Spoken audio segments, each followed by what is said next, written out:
നമ്മളെല്ലാവരും ധാരാളം ട്രെയിൻ യാത്ര ചെയ്തിട്ടുണ്ട്. കരകളിൽ കൂടിയും കാട്ടിൽ കൂടിയും തോട്ടങ്ങളിൽ കൂടിയൊക്കെ യാത്ര ചെയ്തിട്ടുണ്ട്. പക്ഷേ മുത്തങ്ങത്തോട്ടത്തിലൂടെ ആരും യാത്ര ചെയ്തിട്ടുണ്ടായിരുന്നില്ല. കാലിഫോർണിയ സംസ്ഥാനത്തൊരു ജില്ലയാണ്. അവിടെ മുത്തങ്ങത്തോട്ടത്തിൻ്റെ കളിയാണ്. ഓരോ തോട്ടവും 100 ഏക്കർ കൂടുതലാണ്. ലക്ഷക്കണക്കിന് ഓരോ മുത്തങ്ങയും ചെറുതൊരു 1 കിലോ തൊട്ടുള്ള വെറൈറ്റി ഉണ്ട്. 700 കിലോ വരെ ഉള്ളത്. അതിൽ 7 കാട്ടുപോത്തുണ്ട്. ഒരു ലോറിയിൽ 3 മുത്തങ്ങ. ഈ തോട്ടത്തിലൊരു സെപ്റ്റംബർ 9 മാസത്തിലായാൽ വിളവെടുപ്പ് കാലത്ത് 1000 കുട്ടികൾക്ക് ധാരാളം വിനോദത്തിനുള്ള ഏരിയകളുണ്ട്. കുട്ടികളുമായിട്ട് 50,000 പേരിലും വീക്കെൻഡിലൊക്കെ ഉണ്ടാകും.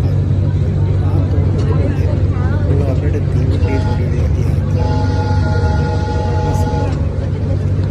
നമസ്കാരം. മലയാളി വാർത്ത ഹിഡൻ സബ്സ്ക്രൈബ് ചെയ്യുക.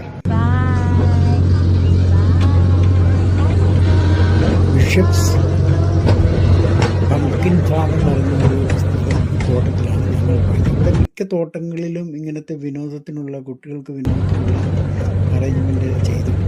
ഇതൊരു ടൂറിസ്റ്റ് സെൻറ്ററും കൂടെ ആയിട്ട് ഇവിടെ ഒരു നല്ല വരുമാന മാർഗ്ഗമാണ് ഇവർ ഉപയോഗിക്കുന്നത്. ഈ കാണികൾക്കായിട്ട് ഉപയോഗിക്കാതെ ഈ തോട്ടം